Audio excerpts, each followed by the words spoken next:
Hare Krishna, my dear Prabhus and dear Matajis, my soul sisters and soul brothers. Good morning and thank you for attending our 8th or ninth session sa ating meditation and yoga philosophy. And welcome. If you could see and hear me clearly, isang like naman dyan. Let me see. Yan, narinig ba ako ni Milk? Yan, narinig daw ako ni Milk. So, madami ako utang na reply sa inyo since yesterday. Na-busy lang. Since last night pala. Yeah, no reply in a while. So, kamusta everyone? Madami akong nakausap that are being able to chant regularly. And those who have not yet tried this kind of meditation, I encourage everyone kasi to be able to fully experience yung mga topics natin in understanding, we would need to apply it in our lives.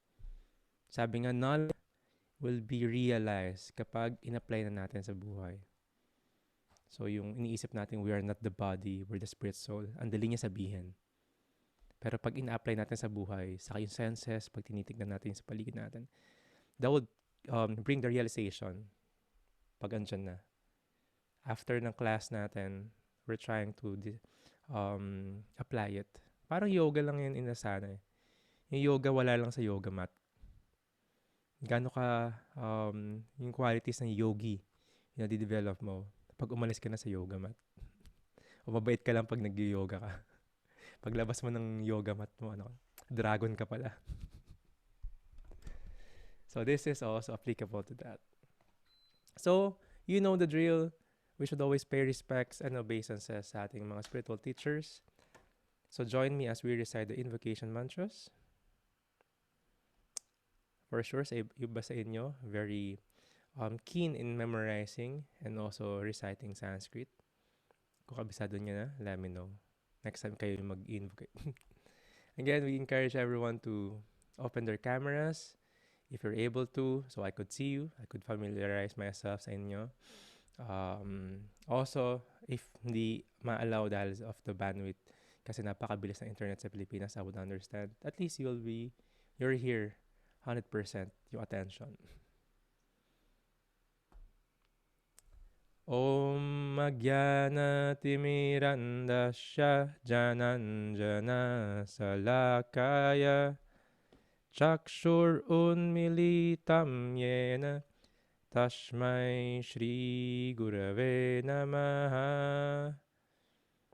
Nama Om Vishnupadaya Krishna Prashtaya Bhutale Srimate Bhakti Vedanta Swaminiti Namine Namaste Sarasvati Deve Gauravani Pacharine Nirvishesha Sunyavadi Paschatya Desatarine Vanchakalpataruvhyascha kripasindhuvya evacha Patitanam pavanevyo Vaishnavevyo namo namaha. So this is the shortest invocation that you could recite. You can see sa introduction ng Bhagavad Gita. That is the long invocation. And if you want to be in the right mood before you start reading Bhagavad Gita, you could recite this Sanskrit. Tapos may mga translation din doon. Sooner or later, I will discuss this. Ang meaning nito, may mga translation din doon. Habang tumatagal tayo sa classes, madagdagan yung mga mantras. So, sino dito yung nakakatanda ng ating acronym last session with our Bhagavad Gita? Ano yung acronym last time? Si Risa, sige, we should add you sa GC. Yan. Or the other Radha Yogis could help us. Yan. Gita. Yan. Gita means song. So this is the Song of Bhagavan or Song of the Supreme Personality of Godhead, Krishna. Done adding. Thank you, si Jonah, ang ating mabuting admin. Yan. Salamat. And Gita, ano yung letter G? Letter G is guru. If we are in a situation that we need guidance, kailangan natin ng mentor, kailangan natin mas maintindihan yung situation natin, we need a living guru that would personally have a contact with us. Makikilala niya tayo and we will reveal our mind. And sila, they could help us. And we, of course, seek instructions very in a humble mood, just like Arjuna. Kailangan niya na mag-surrender kay Krishna. I am so surrendered to you. Please instruct me. And yung mood ni Arjuna. And letter I natin is, ano yung letter I? Show na natin para those. Yan. Identity. The first lesson na tinuturo ng guru kailangan natin matutunan is to really know sino ba talaga tayo. So we are not the body. We are not the one who is, how do you call this? Nakadikit dun sa body na yon, yung title, accompanied by it. Hindi ka Mr., hindi ka Miss, hindi ka si Mrs., hindi ka rin si Doctor, hindi ka rin si RN or si lawyer, si SPO1, si attorney. This is the title, but that is not you. Hindi rin ikaw yung iniisip mo na sino ikaw, or yung iniisip mo na iniisip sa'yo ng ibang tao, or hindi ikaw yung problem. We need not identify ourselves with this because that is all temporary. That is also accompanied sa body na to, which is we are not, because we are the spirit soul. And yung identity na yon have two duties, Dharma and Swadharma. The Dharma of the soul is to become, ano yung Dharma ng soul? Dharma ng water is to become wet. Dharma ng fire is to be hot. Ano yung Dharma ng isang soul? Let's see kung may nakakatanda. And may Swadharma. Swadharma is yung ating material duties. So it will depend. Ikaw ba ay mom? Ikaw ba ay teacher? Ikaw ba ay student? Ikaw ba ay wife? Or artist ka ba? Musician ka ba? So that is the material duty. Yung dharma natin, the duty of the soul is to become a servant. And to have and find the happiness and self-satisfaction is doing these two, Dharma and Swadharma. Yan, sabi ni Jenny, to become a servant. When one is doing this two in harmony, the Swadharma, the material duty, is helping out. Paano natin ma-perform yung eternal duty natin as being a servant? One will feel satisfaction. Atmarama. That is the Gita. So welcome sa ating session 4, sa ating essence ng Bhagavad Gita. We are now at chapter 3, entitled Karma Yoga. So pasok na yung mga yoga natin. You could see also chapter 5, Karma Yoga rin yung title, pero there are differences. Ang ating acronym for today is tree, puno. Yan, dito sa Braj, maraming puno. Napaligiran kami ng maraming puno. Favorite ko yung mga fruit trees. Pag season na ng rambutan sa Calanzones, dito na ako palagi. Di na ako maalis. Saka meron dito. May durian. Favorite ko yung dragon fruit. Anyway, bakit tree? Kasi sobrang importante na itong tree. Yung tree, ginagawa niya yung duties niya. To serve, and yung material duty niya is to serve them. Even though yung mga tao is not very kind to the tree. Yung iba, tatambay lang sa ilalim ng tree. Kukuha na ng shade, ng oxygen, tapos susulatan pa nilang yung tree ng diba? Milk, love. Nalagyan pa nila ng tattoo. Or yung ibang tao, they're just getting all the fruits. Pero the tree is always giving shelter sa iba't ibang animals, sa birds, sa insects. Diba? Other entities would get parts ng tree para sa shelter nila, sa nest.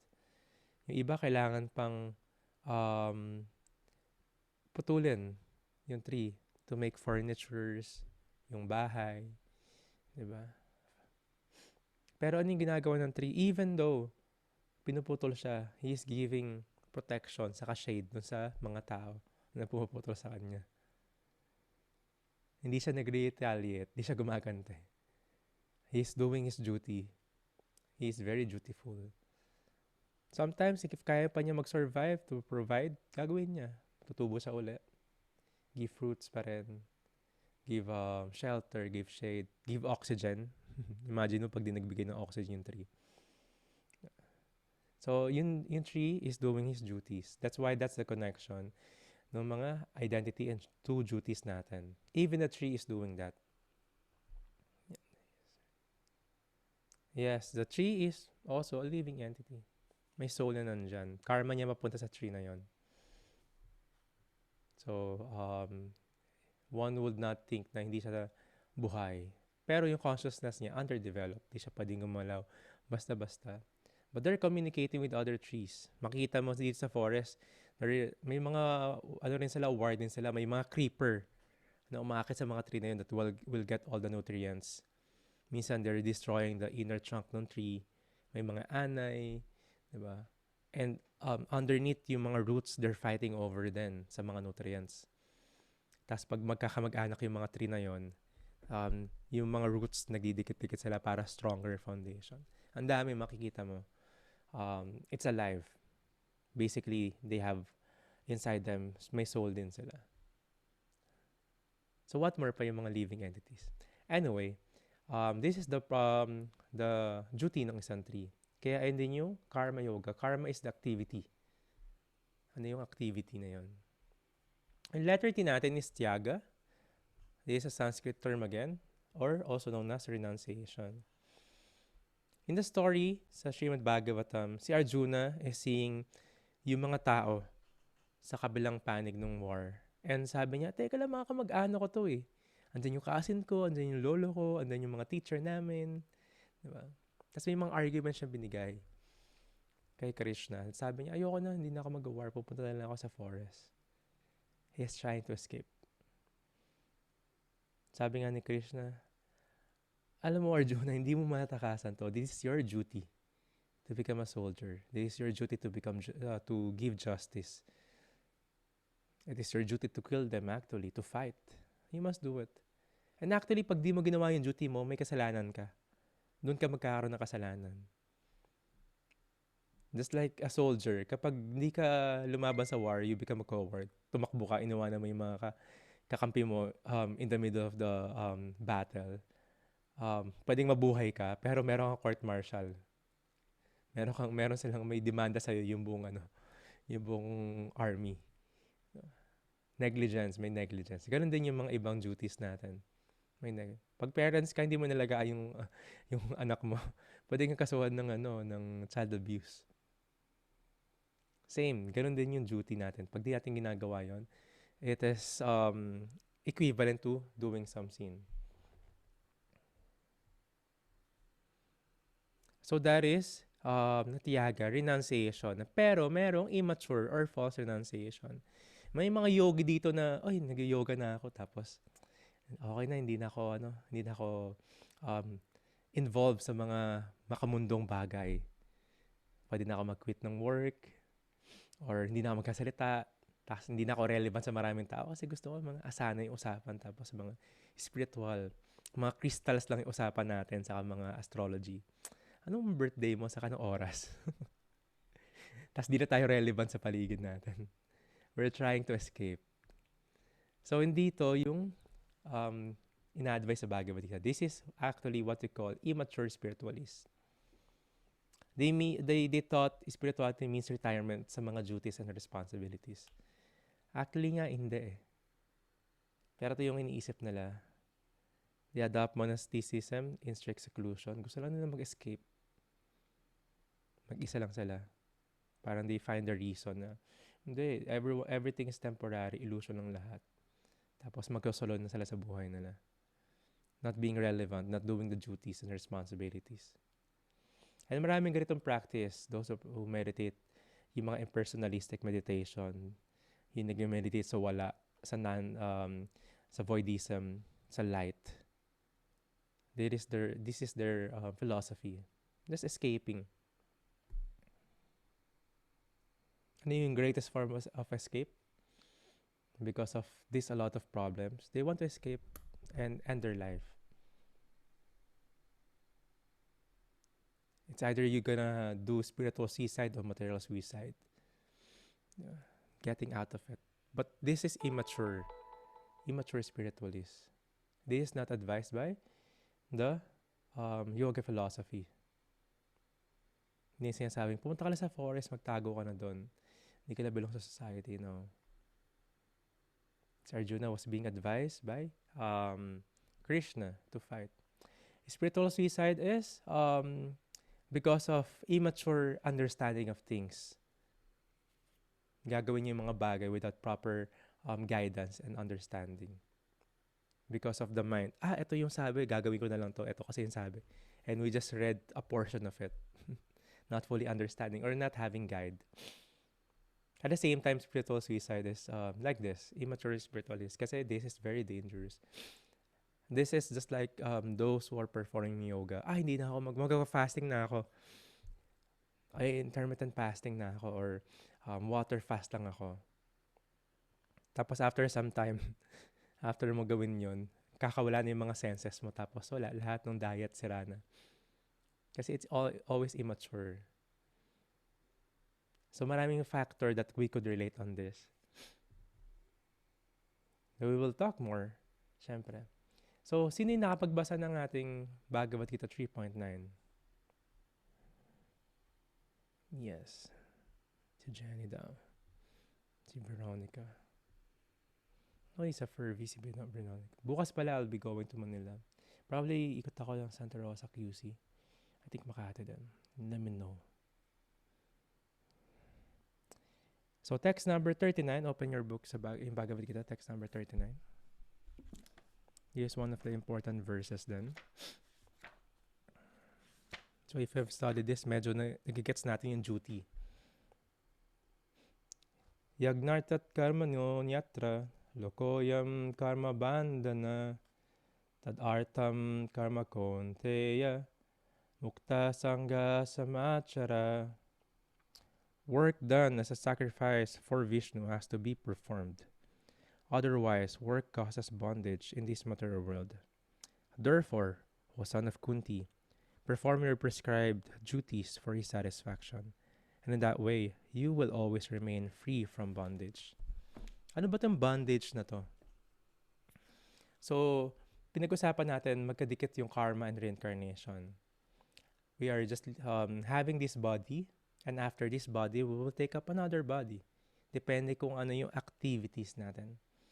If you have activities that would create reactions to be in an animalistic life, or maging puno ka, or going sa lower planetary system, hellish planet or higher planetary system, which is heaven, mga heavenly planets kasama yung demigods, you will go there. Bakit bondage? Kasi this is the cycle of birth and death. Paulit-ulit lang. Different body lang, pero cycle of birth and death. Or tinatawag lang samsara, paikot-ikot lang. Yung mga Buddhist, di ba, magaling silang gumawa ng mandala. They call it samsara. Cycle of birth and death. Up and down ka lang. Dualities of life. So, bondage kasi, because of our activities, we would have karmas para mapunta tayo sa mga body na yon. Pero, ano yung way para ma-break yung cycle of birth and death or yung samsara? If one does his duty and offering it to Krishna or Vishnu. Paano yun, Radcharan? This is, again, doing the two duties. Yung Swadharma and yung Dharma. Just like, again, perfect example is George Harrison. He's using his duty, material position, in performing yung Swadharma, yung service. Paano yung Radcharan kung hindi naman directly kayo kung gumawa ng song? Nag-work ako as a nurse or nag-work ako sa office. Kung hindi ka directly magawa yung skill set mo, madirect dun sa service, you could direct yung fruit of activities mo. Ano yung fruit of activities? Yung manifestation ng time and energy natin is money. So, saan mo ginagastos yung money mo?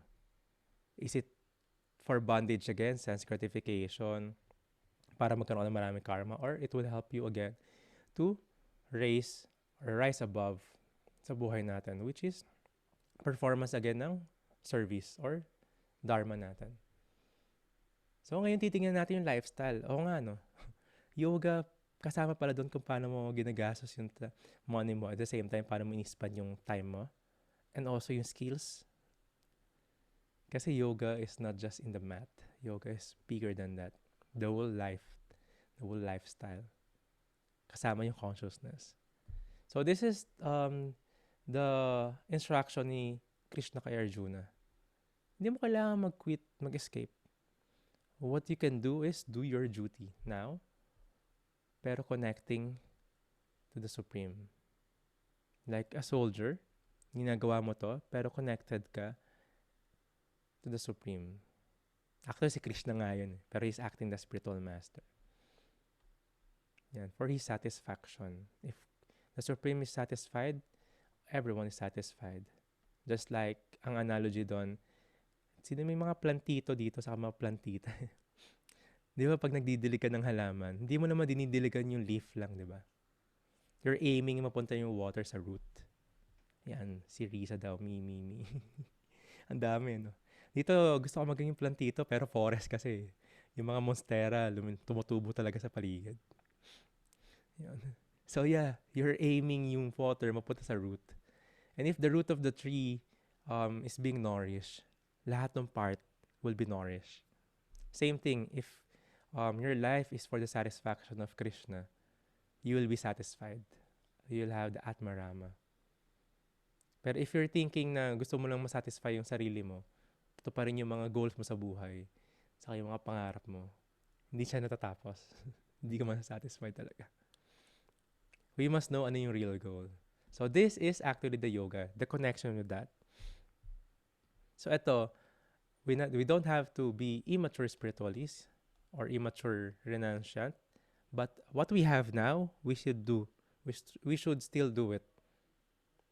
Ano yung magbabago? Yung consciousness. That is yoga. So yes, those who are yogis here, medyo narinig nyo na yung yoga ladder. If hindi pa, we will discuss now. Ito yung letter R natin, rungs of yoga ladder. Rungs is yung parang step or yung space between. So step by step yon. Huwag kayong malito rito kasi sobrang daming terminologies. No? Very basic lang to. It's easy, kaya nyo ito intindihan. This is the way of life. Habang ginagawa mo yung material duty mo, paano ba yung way of life mo? The lowest is animalistic life.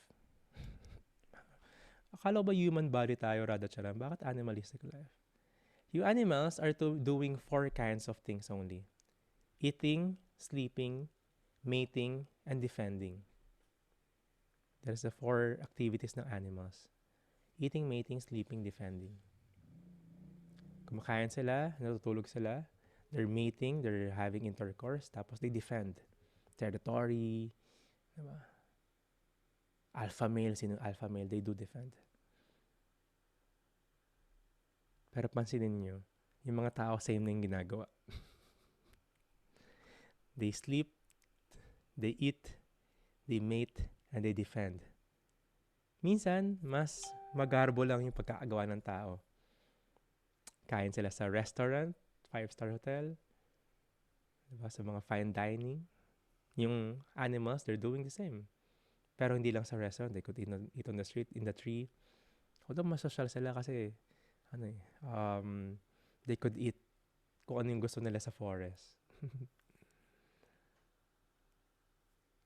They sleep. We sleep. Minsan yung tao, kailangan matutulog lang siya sa mga memory foam. Diba? Makakatulog siya sa mga, alam mo yun, air condition. Animals also sleep. They also mate. People also mate. People have to go to other places in private. The animals could do it anywhere. And they defend. May mga bodily instruments sila, organs sila to defend. May mga canine sila, may claws sila. Yung tao, halos wala. They have to build locks, security guards, and all. So these four animalistic activities are being done also by humans. If yung mga tao, ito lang yung activities nila, umiikot lang yung buhay nila dito sa apat na to, it is considered an animalistic life. Pero medyo posh lang. May brand lang yung mga ginagamit nila, branded yung mga food nila. Actually, mas nag-enjoy nga yung mga animals eh. Sleep, we could only sleep for few hours a night. Yung bear, they could hibernate for 6 months. Talo tayo doon. Sila yung mas nag-enjoy sa sleep. Eating, sobrang onti lang yung pwede natin kainin. Diba? Sa maraming animals, part ng animals, they could eat a lot. Diba? With the pride pa nga eh, kasama na dun sa defending, pero with the pride na yung mga lions, they kill kung ano yung kakainin nila. Diba? Pag kumakain sila, they're very, very proud. Tayo, like, onting maling kinain lang natin, sira na yung tiyan natin. Sila, no. Mating, people could mate. Actually, sa lahat ng species, yung tao lang yung a-abuse ng mating propensity ng isang living entity. Yung mga hayop, they only mate in heat season. Diba? Yung pusa mo na maingay kasi in-heat sila. Or yung aso, hindi mapakali kasi in-heat sila. Ganon din yung mga animals. Pero yung tao, sobrang baliw sila doon. They're moving around. They are actually living because of that senses. Pero they could just do it few times a day. Yung animals, yung rabbit, saka yung dove, could do it multiple times a day. So they would enjoy much more. Defending, ganun din. What do we have? Diba? Security, locks and all. But the lion, siya mismo yun, siya yung pride. Siya yung alpha. So mas grabe pa sila. Tayo lang mas posh, may brand lang talaga. So if one is doing this kind of thing sa buhay nila, one is considered as living as animalistic life. Anong difference? Pareho lang, di ba? Pero merong kayang gawin yung isang person, isang human, na hindi magagawa ng animal. That is to search for the purpose. That is self-realization. That is search for a guru that will teach him yung spiritual knowledge or the spiritual practice, the yoga. Yung yoga nga ginagaya natin yung animals. But anyway, they could not do yung spiritual activities. They could not meditate. They could not chant. So if one is doing like this, unrestricted sense gratification, di ba pinag-usapan natin yung senses? But if they could not control it, just like the animals, yung aso, yung beagle, yung magrabe yung pang-amoy nila, kakahabol sa squirrel, pwede siya mawala ng ilang days. Nakasagasaan sila because they could cross yung roads because of the sense of smell. Napahamak sila nun. Just like yung mga tao, pag uncontrolled senses sila, papahamak sila. It's just animalistic life. Unrestricted. So one step up, yung mga medyo may class sa tao. Sila yung mga regulations sa sense gratification. They're doing karma kanda. Karma kanda is they're doing things expecting also yung result nun. May idea na sila. Sila yung, this is good, this is bad. Mas na-discriminate nila yung good and bad. May mas discipline sila. Meron sila regulation, sense gratification. So, masama sobra na ito. Diba? We have to exercise, we have to maintain our body. Kasama sa assignment natin yun, diba? For tomorrow. Pero to, karma kanda, they're doing a little bit higher than animalistic life. So, another lifestyle. Diba? So, another step, dito na papasok yung yoga. Again, yoga means to link. This is Sakama Karma Yoga. Just look at the Karma Yoga. So, yung activities niya is connecting dun sa self niya to the Supreme. Pero medyo selfish. He's just doing it just for himself. Anong benefit niya? I'm doing this kasi may good karma dadating dito. I'm donating this kasi may good karma para sa akin. We have the niskama karma. This is selfless. He's just doing it because feeling niya ito yung duty. Hindi siya nanghihingi ng kapalit. Hindi niya kailangan ng donated by sa donation niya. Hindi niya kailangan ipalandakan. So, dito na papasok din yung start ng sadhana bhakti. Or yung ginagawa natin, we're doing sadhana every day. I'll skip this first kasi may mas detailed regarding sa yoga ladder. So, ito yon. So, pareho lang siya. Pero ito, mas kumbaga nag-zoom in ka ng onte. Dito na pumasok ang Ashtanga Yoga, Jnana Yoga. So, same to. Animal life, karma kanda, sa kama karma. Selfish, selfless. May yoga na siya, so it is connecting. And you can read 3rd chapter, Noemi. Pero wala tong picture na to. It is just an illustration para mas madali maintindihan. So we have Jnana Yoga. Jnana is knowledge. You could be knowledgeable in all things materially. Pero if you put yoga, you would have spiritual knowledge. Makukonekta mo na yung mga alam mo sa paligid in spirituality. So aside from activity, selfless and selfish, so umangat na siya, may mga knowledge siya sa accumulating knowledge. Pero puro knowledge lang. So may mga yogi na nagkatago lang sa forest, nag-study lang sila. Pero if you put yoga, you're using that knowledge, just like what we're trying to do now. We want to gain that knowledge regarding the yoga philosophy and then apply it. Pero ito, no work sila, no activities.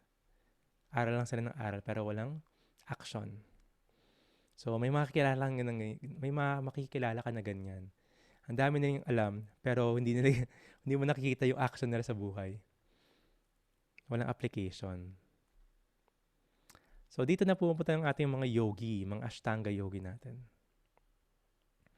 They're doing the yoga in connection then. Same.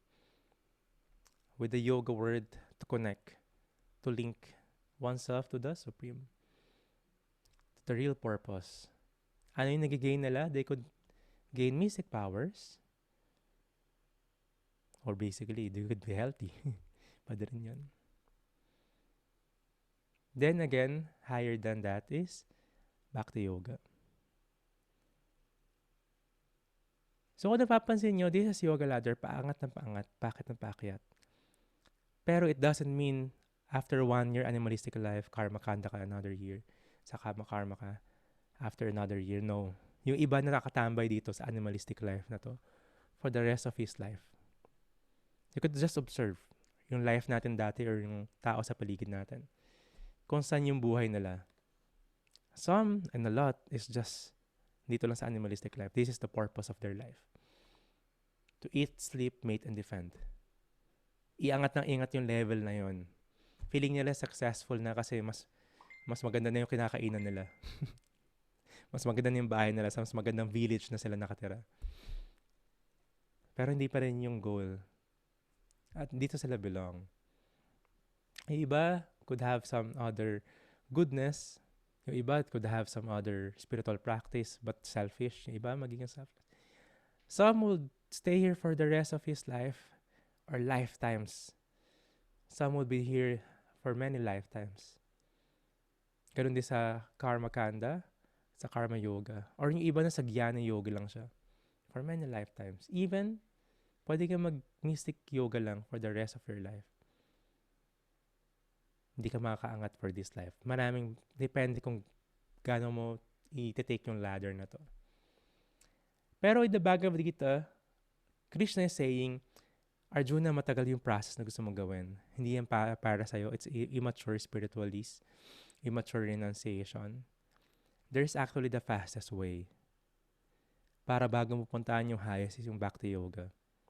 Merong elevator. Kasi this is ladder. Ang tagal mong lakarin. Napakataas niyan. Napakahabang floor. Madaming floors in the building. Merong express elevator. So this is the first two na discuss natin. May express elevator. Even us having the spiritual, the animalistic life, if we have the association ng isang tao, which is practicing Bhakti Yoga, we could have the expressway papunta sa Bhakti. The highest form ng yoga. That is the elevator, express elevator. Hindi mo na kailangan daanan isa-isa to. Animalistic life, pwede kang rumekta kagad sa sadhana Bhakti. The development of that real love, eternal love, then the Prema Bhakti. In one lifetime, or even in 1 month. That's what we are doing now. We're doing sadhana. Kung napapansin nyo, we're chanting every day. We're studying the scriptures. And we're trying to apply it in our life. Dito, may scriptures lang sila. Ito, puro action lang. Kailangan mo i-mix to. Tapos, yoga yung concentration. Kailangan mo i-mix lahat yan para sa Bhakti Yoga. Yung iba lifetimes nila ginagawa to. Tayo, we're doing it already. Andito tayo sa Sanala Bhakti. Every day, we're doing that regularly. That's why that is the express elevator. Surprisingly, some of the students now, nakakausap ko, na may mga tanong sila sa buhay and just for a week, nasagot na siya. And hindi siya bago. Even na-experience ko yon. It is not because of me. It is because of the scriptures. I'm just the messenger. Na natutunan ko rin sa teacher ko. Because this is the manual of life. So we could practice and learn that by doing the sadhana. Sadhana is the regular practice. So you everyday chant, you everyday read, association, and we're trying to develop the bhava, that real taste and the love that we want to reawaken. Hindi na yung mga material na feelings lang natin. Kaya siya express elevator, it's so fast. Some might seems na advanced sila kasi ang galing nila sa Ashtanga Yoga, may mystic power sila, or ang dami nilang alam sa scriptures. Pero pwedeng andun lang sila sa floor na yon, hindi sila aangat. Kundi sila aangat talaga kung ayaw nila. Pero because of the devotees, those who are bhaktis, bhakti yogi, they could spread this consciousness around. Even those who are in the animalistic lifestyle, they could elevate themselves right away. And that is the goal of yoga. Elevation ng consciousness, rising it above. Kaya sasabi nila, stay high forever. Ito talaga yung totoong high. Naiintindihan mo, may realization ka. You're feeling the greatest bliss. Yung iba nga, they're feeling the ecstasy, the real ecstasy. This is the yoga ladder that we're trying to understand. Sa Ashtanga Yoga, meron to, pag zoom in mo siya, andun yung 8 limbs of yoga. Discuss natin siya, second day yata yun. Pero we'll discuss more. Pero pag zoom in siya, nandun yung asana, one part lang ng yoga na ginagawa natin. Then you zoom out, nakita mo extended ladder. You zoom out again, makikita mo yung express elevator. And this is how big yoga is from the usual na alam natin sa paligid. So, this is because part to ng tree, part to ng duty natin to know, and ito yung lifestyle. Kasi lagi tayo namumblema, ano ba yung lifestyle natin? Ano ba yung ginagawa natin sa buhay? So, this is the lifestyle that we should follow. It is not invented or just subculture. This is the lifestyle that we should follow coming from the scriptures, the authority. So, yung E na yan. So, paano magagawa yung express elevator? This is called Sankirtan Yagna. Yagna is sacrifice or activities. Kirtan is the chanting. And San is together. Together we chant this Sankirtan. Or we chant together in the beads, or like kung naririnig nyo in the beginning, that was my spiritual teacher, Giridhara Swami. Yung discuss natin yesterday. He lead the Kirtan. Kasi in different meditation, this is the advice, Dharma now, to do the Kirtan. The advice meditation for self-realization. Ano yung ginagawa ng Hare Krishna Mahamantra, si Krishna descended himself 500 years ago. Paano mako-confirm na si Krishna yung mga nag-descend na yon? Nasa scriptures din lahat. Dumaba si Buddha, nasa scriptures yon. Bago pa bumaba si Buddha, andun na siya. Even si Chaitanya Mahaprabhu 500 years ago, descended. Siya si Krishna, but yung purpose niya is how to become, showing the people how to become a Bhakti yogi. Ano yung right meditation for this age. So he mentioned this verse, Chato Darpanam Marjanam Bhavamahadavagni Nirvapanam Shreya Kairava Chandrika Vitaranam Vidya Vadu Jivanam Nanda Buddhi Vardhanam Pratipadam Purnam Vitam Swadanam Sarvatma Snapanam Param Vijayate Shri Krishna Sankirtanam. Sankirtanam is together we chant. So glory to the Shri Krishna Sankirtan. Ito yung chanting, which cleanses the heart of all the dust accumulated for years and extinguishes the fire of conditional life, of repeated birth and death. This Sankirtan movement is the prime benediction for humanity at large because it spreads the rays of the benediction moon. It is the life of all transcendental knowledge. It increases the ocean of transcendental bliss and enables us to fully taste the nectar for which we are always anxious. So this chanting of the Hare Krishna Mahamantra, si Krishna mismo as Chaitanya Mahaprabhu is glorifying it. Ano ginagawa na ito is cleansing. Tinatanggalin yung mga unwanted baggages natin sa heart. Yung mga unwanted baggages na yun para siyang memory, para siyang hard drive or yung internal hard drive natin. Doon naka-store yung mga karmas natin from previous lives. Yung mga impression, yung mga emotion, naka-impress doon, naka-save doon. So, yung mga future na mangyayari sa atin, naka-impress. That will give us more birth and death, yung samsara. Pero yung chanting na to, para kang nag-empty trash. Nag-empty ng recycle bin mo. Tinatanggal mo yung mga impression na yun in the past. Yung mga karma tinatanggal. Primary benediction for humanity at large because it spreads the rays of the benediction moon. Just like in darkness. Dito sa Vraj, sa forest, minsan pag walang moon, talagang pitch black. Although kita mo yung stars kasi walang light pollution, pero pitch black siya. Pero pag full moon na, you will even see may mga shadow, yung mga trees. Pag naglalakad ka may shadow, saka parang may ilaw talaga. You could see anything everywhere. Ganun yung the meditation of Hare Krishna Mahamantra. From our darkness, yung mga question natin sa buhay, yung pagiging lost natin, it is just like dumating yung buwan in the pitch dark. Nakikita mo na ngayon. It is the life of all transcendental knowledge. All the Vedas that you could study, ito yung essence. Kaya sa Express Elevator, we don't need to study all the Vedas or read them. Sabi nga, to read and study all the Vedas will take you 35 years. Wala pa akong 35 years old. Parang pag binasa ko pa lang to, para maintindihan ko yung buhay, parang hindi practical.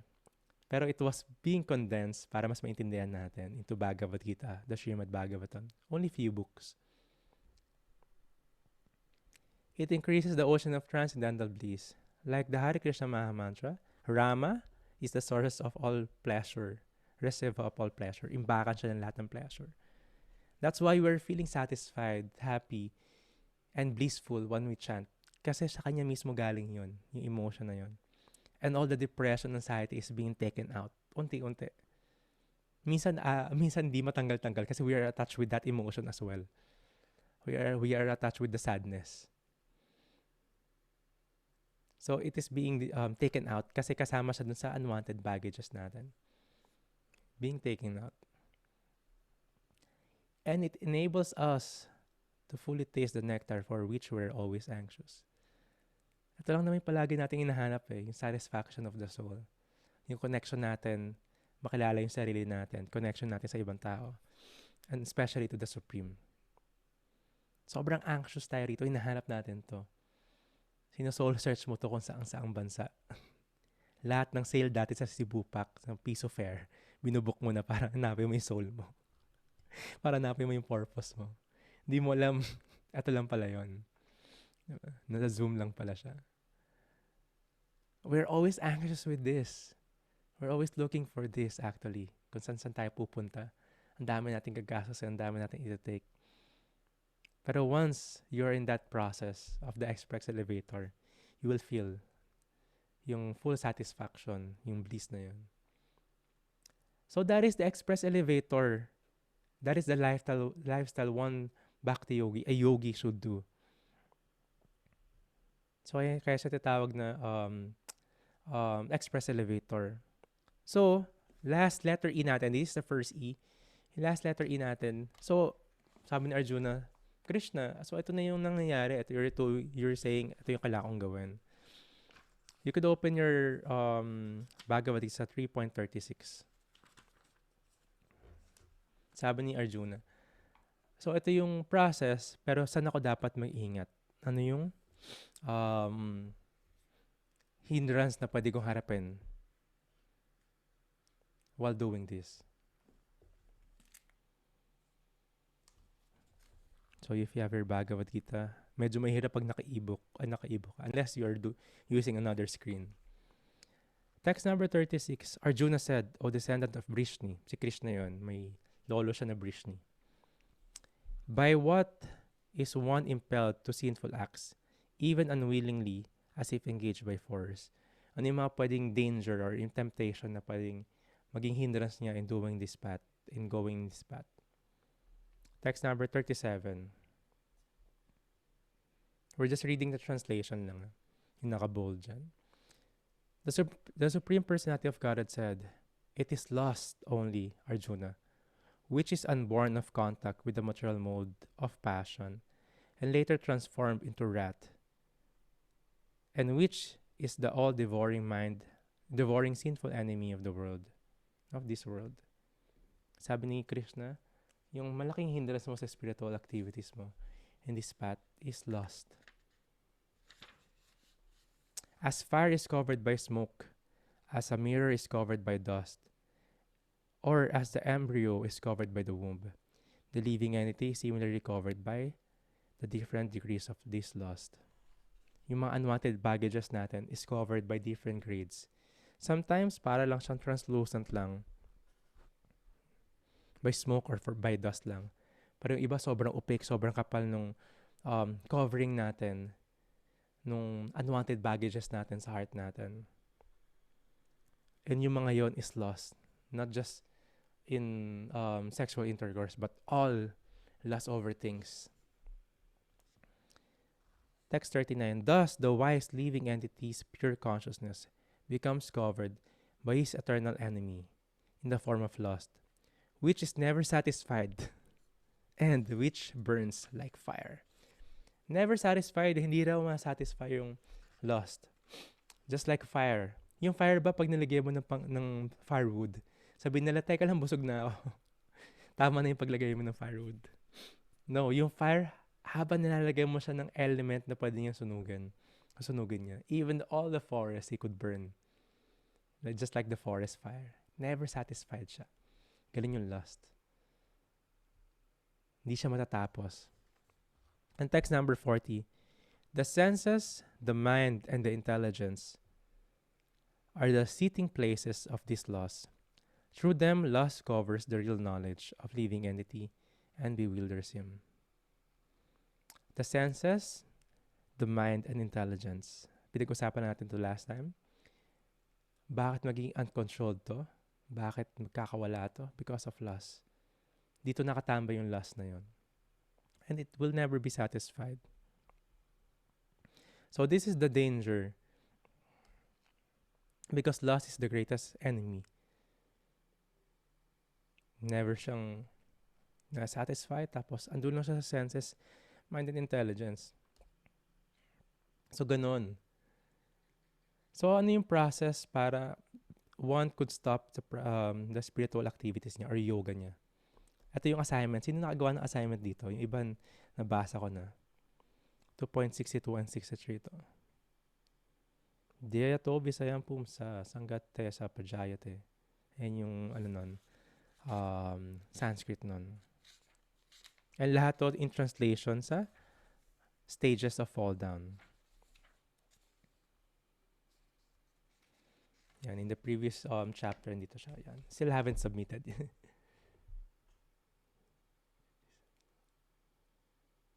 Yes, Noemi, you have to read itong process of fall down. Nasa assignment to. 2.62 and 2.63. Yan. Contemplating of the object of the senses. Kakaisip mo. Yan, i-show ko pala sa inyo. Kakaisip mo sa isang bagay. Ano yung next? One will be attached. And will develop loss. And if the loss is unfulfilled, andun yung anger.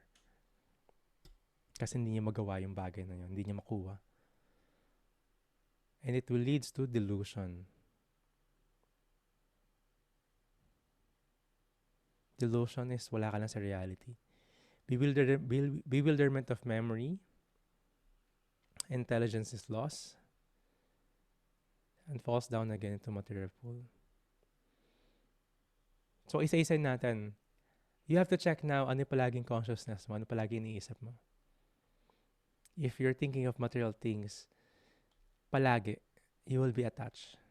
Nakita mo lang sa ad sa Facebook yon. Gustong-gusto mo na yung air fryer. Air fryer talaga. Nakita ko kasi last time sa ads. So, nakita mo, isip mo na yun. Kakaisip mo, sobrang attached ka na. Gustong-gusto mo na. Alam mo na lahat ng brands. Alam mo na yung mga, alam mo yun, iba-ibang features niya. You'll be lusty. Of course, this is just an example. Yung iba could think of intercourse or opposite sex, gender, and all. Parang gusto ko rin air fryer. Sabi nila hindi raw healthy yung air fryer. Parang microwave daw siya. Anyway, so one will develop lust.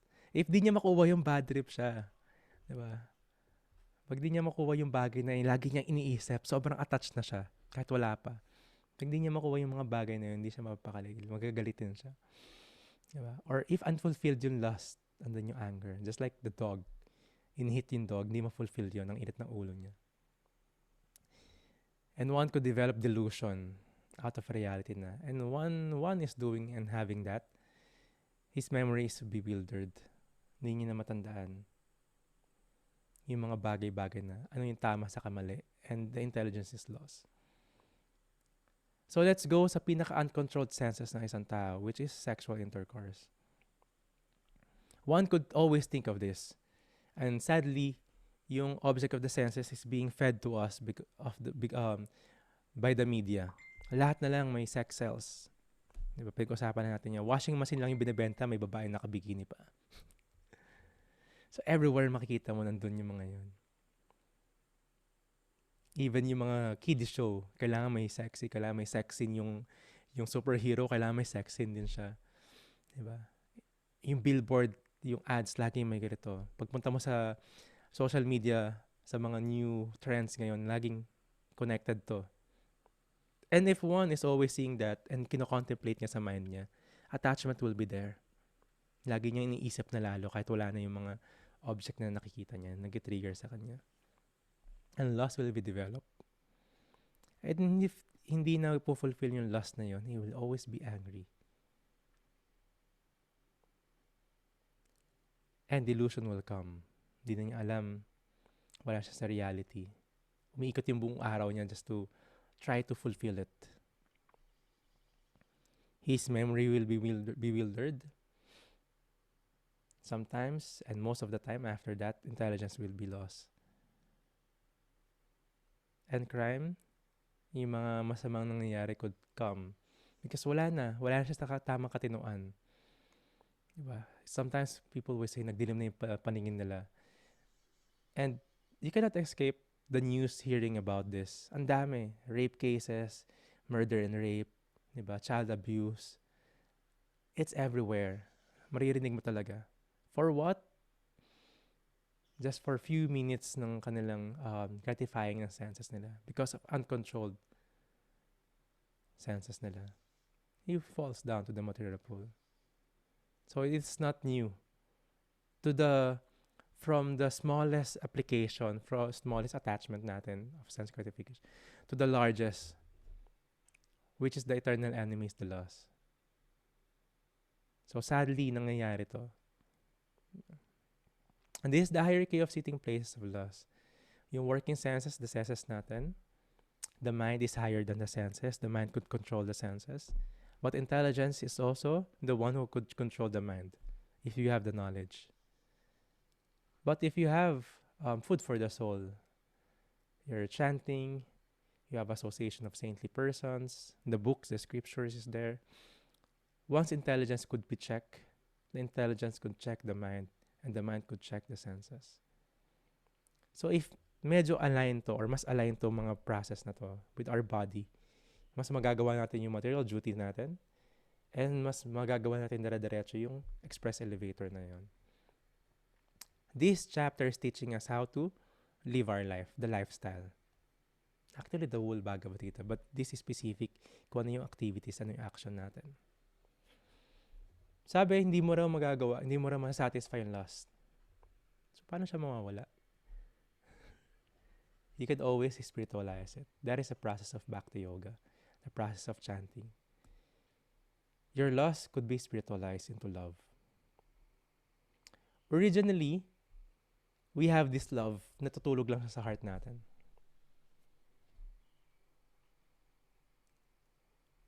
Us in the spiritual world, we're sent here in the material world. Yung love na meron tayo was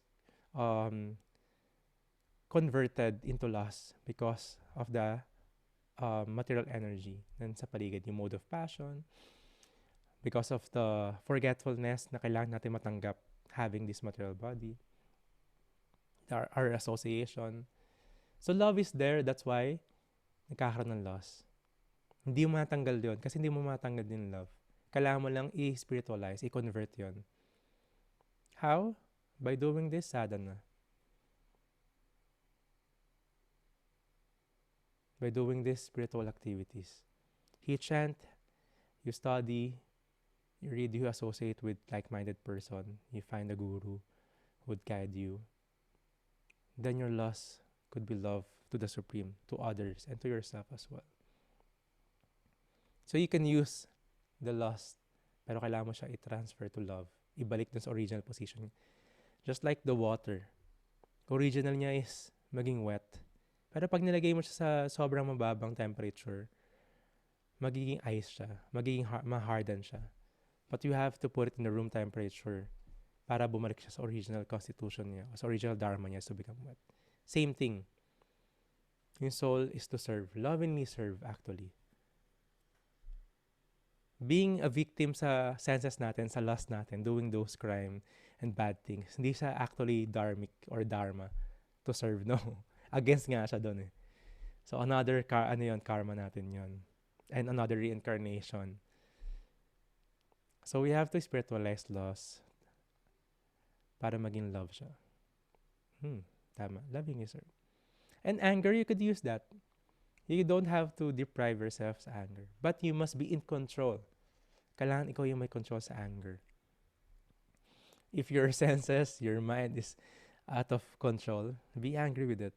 Pagalitan mo. You must be in control. Not to abuse the mind or yung self-talk natin is abusive sa sarili natin. No. Be strict. Be disciplined.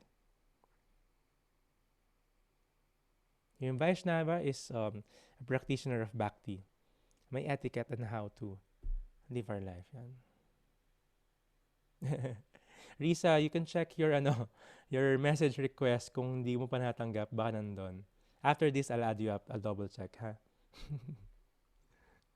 So that is transforming yung loss into love.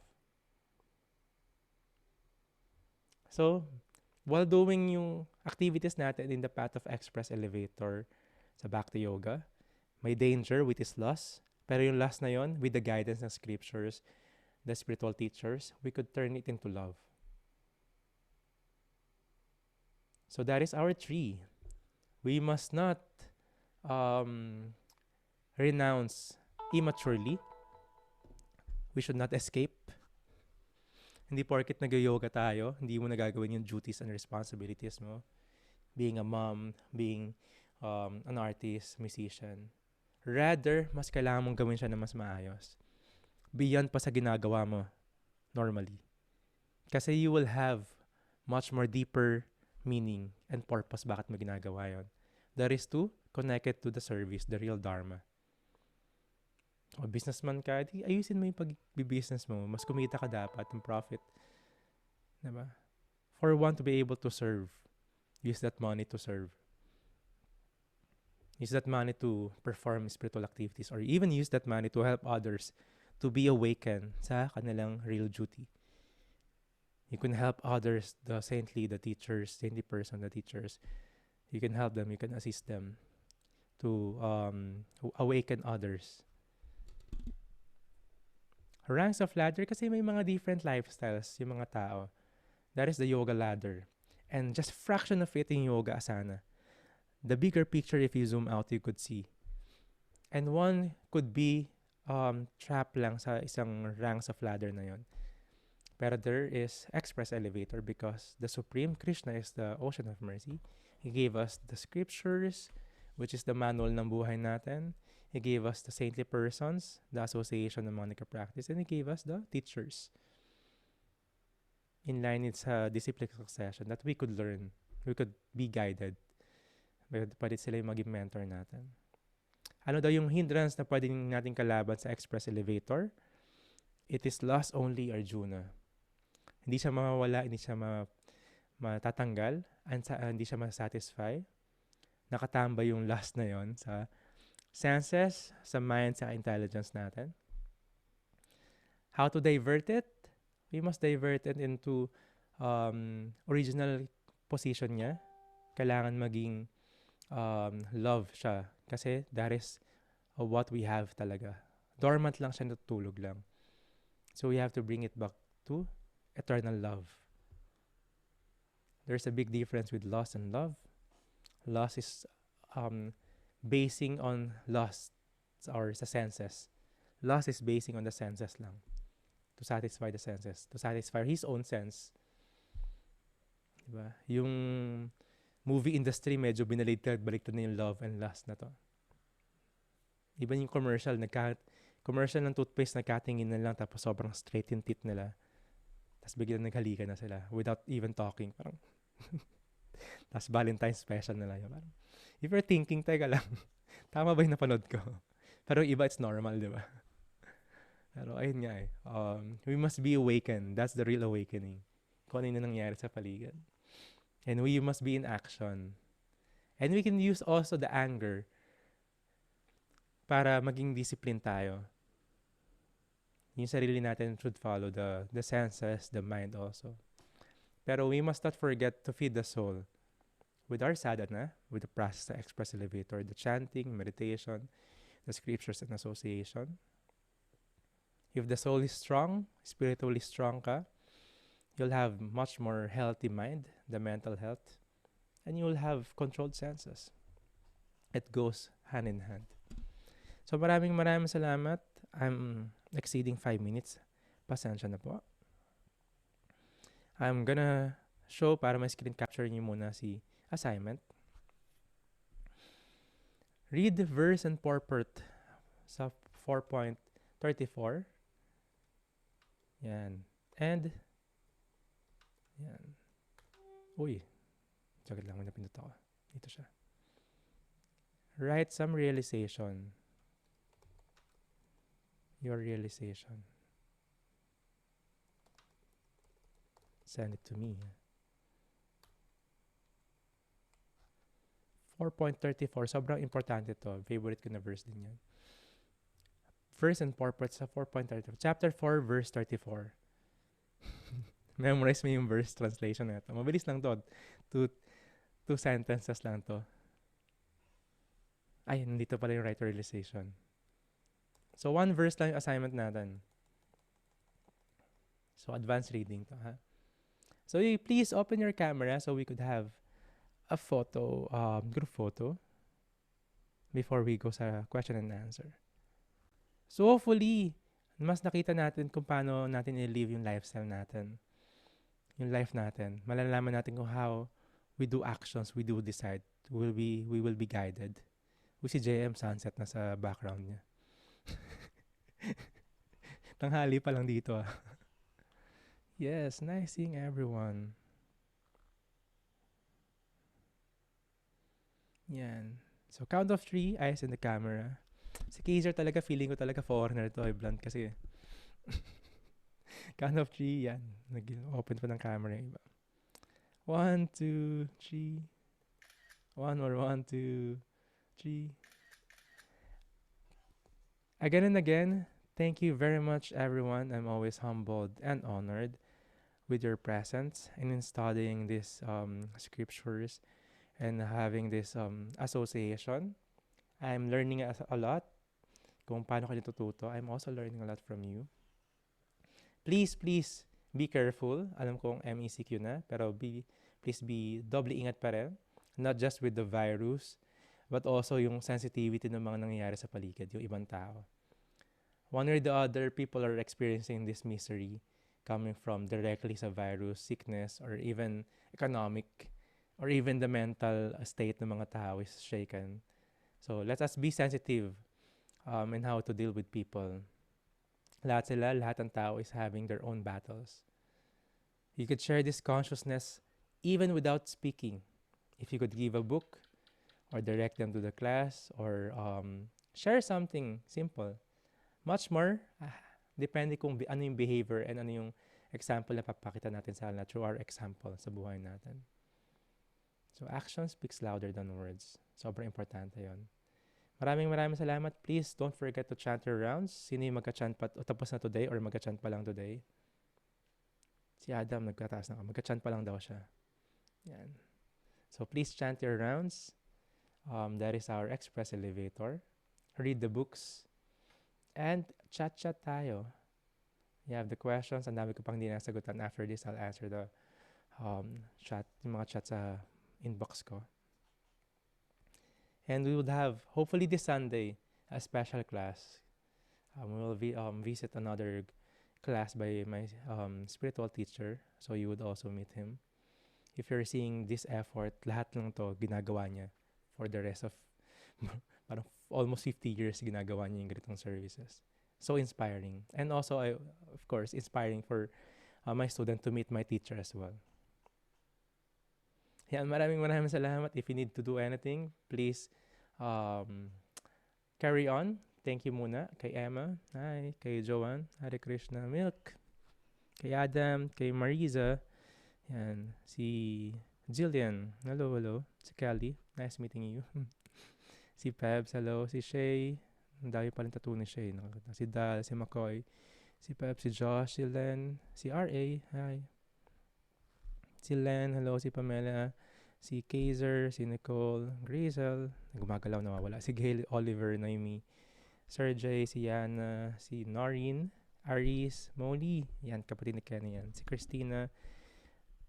Jonah, thank you very much again. Sha, Mataji. And if you want to perform your yoga sana, please contact them. Mga Radha Yoga PH natin. Si Sha, saka si Jonah. Si Alet, si Joni, si Mary, Luningning. Ay, si Lun. Na-open mo na pala yung, buti na-open mo yung group chat natin sa message request. Si Jen, si Maria Fes, saka yung kung may nakalimutan man ako, Hare Krishna, si Oliver, and dyan din. So if you have some question, you can type in the chat box so we could see. And maraming salamat. Yung iba, si Jenny. Oh, bye-bye. Chat tayo, everyone. Si RJ nandiyan din. So please, if you haven't registered, you can register then dun sa Google form natin. So we would have this database. And also, if you haven't seen yung group chat, please check your message request kasi baka nandun lang siya sa messenger ninyo. So you'll be updated sa mga notifications sa announcements natin. And if not naman, you could any one of us sa mga admins could add you. So if you have may mga nagko-question sa akin sa sa chat eh. Yun, you can add Raj Bhakti community as our group. It is raw pa lang siya and the write-ups and the logos hindi ko pa nilalagay doon. Pero it will be the feature connection natin from the previous batches. All the group activities, classes, courses will be announced there. Even yung mga retreats natin, kapag nag-open na, mga yoga retreats natin. So we would have that. And si Len from Gen 3, General Trias. Yes, yes, yes. Next, nung college ako, nagstay ako dyan for 6 months. Sa ano, sa psychiatric place dyan. Yeah. Nag-duty ako dyan ng 6 months. 6 months o 1 year yata. College pa ako nung tagal na yun. So yes, yung group chat natin, and nagtanong ano daw yung Braja Bhakti na meaning. Braja is the place in the spiritual world. Vrindavan, this is the name of that spiritual world, where Krishna resides. Also, yung nag-descend siya rito sa material world, sinama niya yung Braj na yon, yung Vrindavan. And devotees, those mga bhaktis o nagka-practice ng bhakti yoga, ng yoga, are going to that place as of pilgrimage in Vrindavan sa India. It is non-different sa spiritual world kasi yung mood doon is basing on the eternal love, the prema bhakti, the yoga love. And that mood, pag pumunta ka doon, your heart will be transformed. Hindi ka na makakaalis sa ganung mood. Kahit sa ka pumunta, baon-baon mo na yung vraj, yung that eternal love, kahit sa ka pumunta. And the bhakti is the process in going there. Ito yung inahanap-hanap natin. Kaya Braj Bhakti Academy and Braj Bhakti Community is on that purpose, that eternal spiritual love. And the process is the Bhakti Yoga, Bhakti Yogi practice. So that is the meaning. Of course, mas maraming deeper meaning dyan, mas maraming storya. I'm excited to tell you the stories, pero unti-unti lang tayo. Diba? Marami kayong activities to do. Yes, please. Yan. Yung saying na what angers you controls you. Do that scriptures agree with it? Yes. If what angers you controls you, of course, hindi mo control din anger. So that's the process of yoga. One must be in control.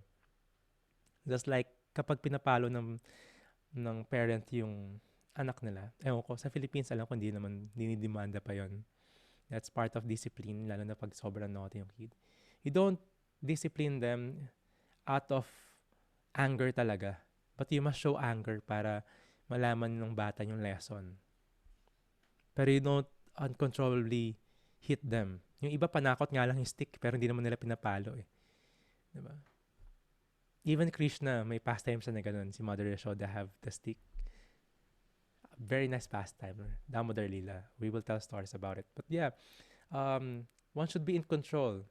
Kasi uncontrolled anger is chaos, di ba? Ang dami mong pwedeng sabihin sa chat, sa text, or by action because of uncontrolled anger. Pwede magdilim yung paningin mo, you could do crimes because of loss and anger. Diba? It controls you. Diba? Addiction and anger will be there kapag di mo nagagawa yung mga bagay na yun. So, totoo yun. Kaya the process of Bhakti Yoga is to have it controlled. Lalo na yung actions of anger. We discussed that in the journey to self-discovery sa senses. Controlling or tolerating the actions of anger. Hindi posibleng may pwedeng ikagalit ka, lalo na if you see someone being abused, lalo na yung other living entities being abused by others. Or you must use your anger to defend yourself if there will be aggressors or intruders. But you must be in control, not the anger controlling you. Yes, Naomi, record it. Nag-record ba? Ayan, nag-record ngayon. We'll be uploading this. Joanna, what does the sun represent in the extended yoga ladder? Yes, sobrang gusto ko yung pagiging observant mo.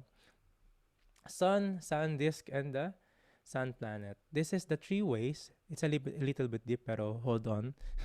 These are 3 ways to know the Supreme. Just like yung sun planet, there is the sunshine. Nakikita mo. Ganun din sa practice ng spiritual life. Some are doing the impersonalists. Gusto lang nila makita yung light. They just want to go to the light. Pero not knowing actually, effulgence siya o aura siya ni Krishna. But you cannot know Him, the Supreme, because impersonalist yung practice mo. You don't want to know Him. You're meditating on nothingness. So hanggang doon lang yung understanding. If you want to know a person, kailangan makilala yung taong yon. Ano yung name niya? Excuse. Ano yung pangalan niya? Sino yung family members niya? Sino yung favorite niyang tao? Ano yung favorite niyang gawin? Ano yung ayaw niyang gawin? So that is the process of connecting to the Supreme.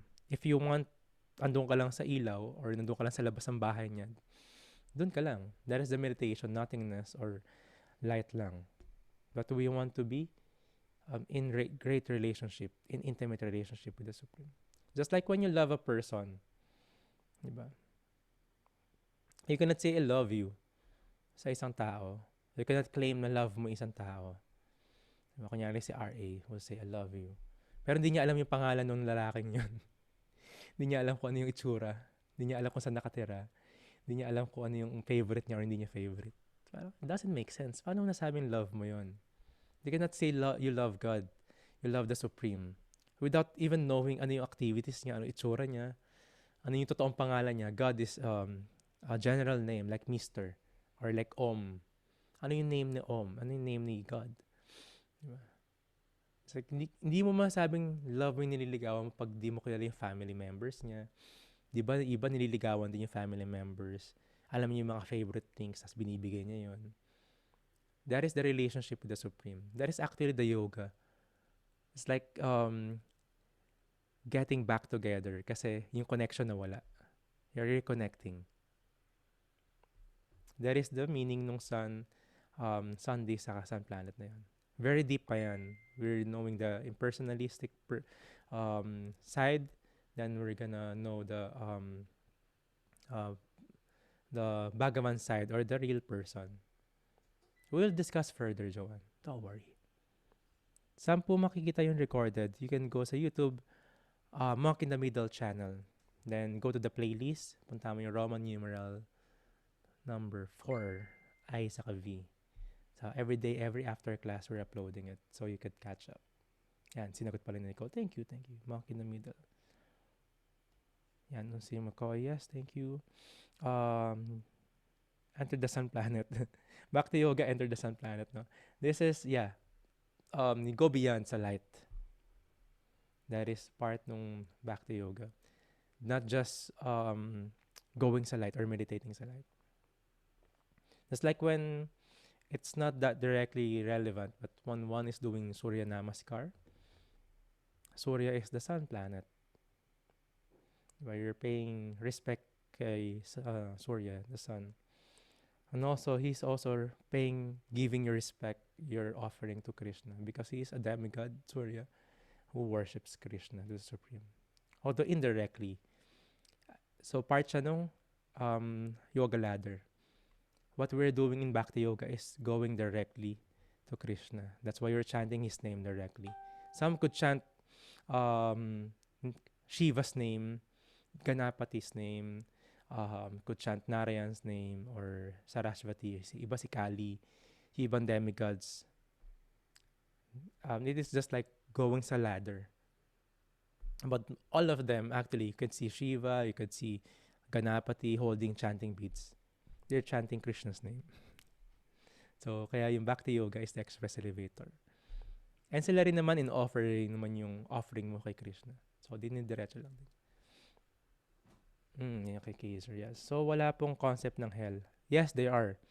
If we incarnate again and again until we reach the ultimate purpose. May concept ng hell, but it is not the usual na tutunan natin na forever ka mapupunta sa hell. No. Hellish planet, heavenly planet, you could not in detail pumababasa sa Bible yon. I studied that when I was younger. Pero in the scriptures, in the 5th canto ng Srimad Bhagavatam, it is greatly described. Meron akong in-upload sa YouTube channel. You can watch that if you are into Vedic cosmology, arrangement of stars, the planetary system, paano nagkaroon ng creation. But yeah, hell is a place where one is harvesting his bad karma. Aside from having the body of other animals or other living entities, someone need to go there to visit there. Visit lang. Kasi you will not forever be in hell or even in heaven together with the demigods. Depende sa karma natin. Then we will go down again into human being. This is the edit. Pwede ka mag-edit dito. You could control kung ano yung next life mo. So that is hell. So we will discuss further yung heavenly planets, lower planetary system, yung mga hellish planets. Sa Srimad Bhagavatam, we're discussing every morning. Pag pumunta kami sa fifth canto, every stages ng hell papag-usapan. Every stages ng heaven papag-usapan. Sino yung demigods na nandun? Ano yung activities nila? Full detailed. Full detail nandun. And if we reincarnate again and again until we reach our ultimate purpose, we will reach only the ultimate purpose kapag we go sa express elevator. We realize and we do yung knowledge na nagigain natin, we do in application. So that is the process of Bhakti Yoga. At yung process ng Bhakti Yoga to reach that ultimate purpose. Kasi pwede tayong paikot-ikot lang. We're actually having cycle of birth and death. Paulit-ulit lang tayo rito. For not just hundreds, baka millions of life na tayo. Ilang beses ka na naging tao, ilang beses ka na naging hayop, naging lalaki, naging babae, naging hari, naging servant. Ang dami. That's why we are looking for, now, this life, we're looking for the real answer. Kasi sawa na tayo doon. And when we reach yung mga bagay, yung material na things na yun, parang wala pa rin siyang lasa. Parang wala pa rin happiness and satisfaction. So yan, Noreen. What is the process of changing lust to love? That is the process of Bhakti Yoga, starting with chanting of Hare Krishna Maha Mantra. That is the first and effective process. The rest of the Bhakti Yoga process is there. But the first one, we should start in chanting. That is the Maha Mantra, the greatest meditation that we could do in this age. How can a person say, I love you when you just had sex in spiritual explanation, please? Yung love and yung lust is very different. The sex is being used for lust, not for procreation, because the humans are using this in abusive state without the need. Even crimes are being are happening because of this lust. I love you is the term that one use so shallow now. Diba? Kahit sino pwede ka I love you without even really meaning it. But the process of Bhakti Yoga is to really know that love, to really understand and to really feel that love. And hindi lang kung kani-kanino mo gusto ibigay yon sa ibang tao or sa ibang. You want to redevelop that, reawaken that love, that connection by the use of yoga, papunta sa sarili mo, to other people, other living entity, and also to the Supreme. So one should practice this for one to be able to understand. Hindi siya para ma-define in just one sentence or even one session. Understanding as well as application, then realization will be there. So one will have to practice. Please try to chant every day. As you chant, the more you will be able to understand. Comes with the meditation, combination siya ng understanding. Just understanding it, try to understand it and learn it. Medyo long process or matagal siya. Kaya siya kasama sa Jnana Yoga, sa Yoga Ladder. From knowledge, saka yung action, tapos hindi siya magkasama. Kailangan i-combine siya, i-practice. So, Noemi, please do chant every day. Ilang rounds ka ba every day, Noemi?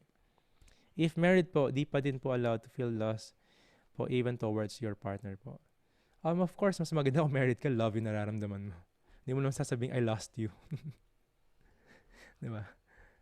And lust, uncontrolled lust, unfaithfulness could be. Ang dami ko kaya lang single mom, single dad. Ang dami ko kaya lang ang daming asawa. Diba? Ang daming, prior to this monk life, when I'm doing business and arts, I was shooting, I was a photographer for quite some time when I was younger. Ang dami kong shoot na wedding.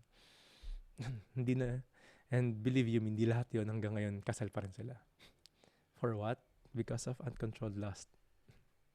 Hindi nila ginagamit ng love. Yan. I'll go ahead. Yes, Emma. Hello. Thank you. They're not married. They just meet. Yan. I have a question. Ayan. Yan. Sorry kung nalagpasan ko, Arian.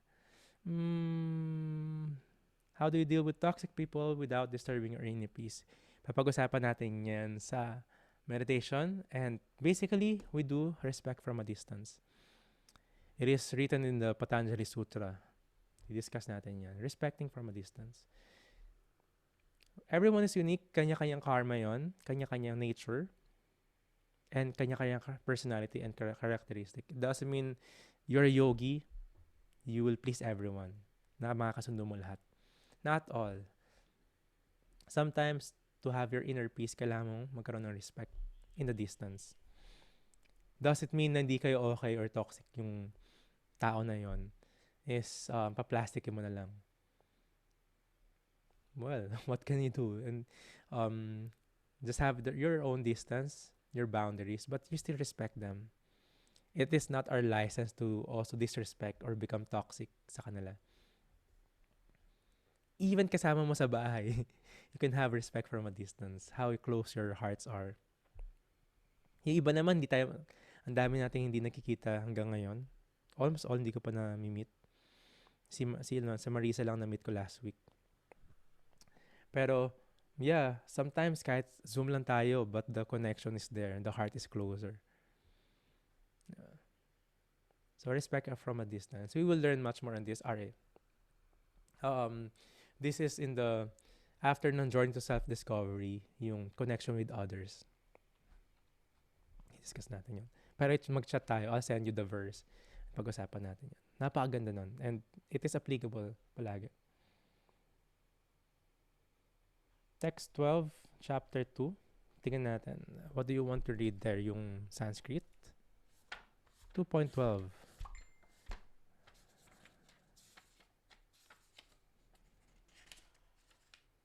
Atuehabaham jatunasam natwam neme janati paha.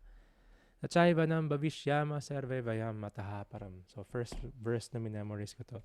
This is very important, sabi ni request ni Sir J. Never there was a time when I did not exist, nor you, nor any of all these kings in the future, sadly none of us will cease to be. Sabi ni Krishna kay Arjuna, never did I not exist. Lagi ako nag-exist. Pati ikaw, Arjuna. Pati lahat nung nasa battlefield na to. Only thing is, I could remember them all. Kayo, no. Kasi ako yung supreme. So you cannot kill the souls. You're only gonna kill the body.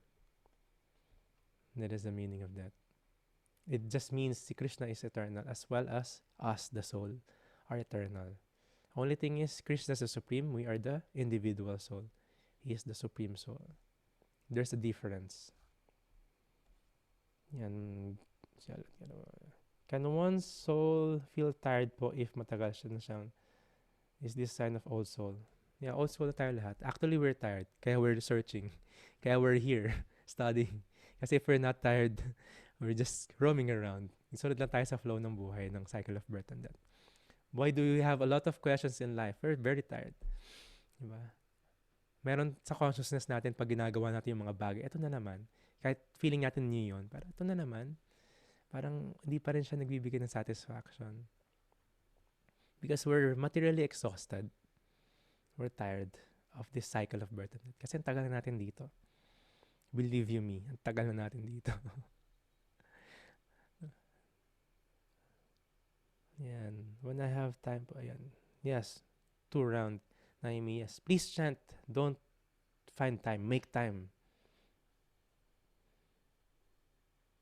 Si Marisa, that's sad po. Yeah, unfaithfulness really destroys the family. Instead of love, lust kasi umiiral. Then I'm extremely tired po pala. Yeah, every one of us. Yeah, Sir Jay, naging sakristan din ako dati. For a long time. I grew up in the with pare and madre. Dati kabisado ko pa yung mga verses sa Bible. Dati, ngayon nakalimutan ko. Memories. So, thank you very much, everyone. I'm happy. 30 minutes pa tayo nagkukwentuhan. Pag di nyo ako pinigilan kasi I'll tell much more stories. And ingat kayo palagi. Thank you very much, Joanne. Ang ganda ng ginagawa mo dyan. Yan, yung craft mo. Yan, si R.A. Wala pang duty ngayon. Si Len.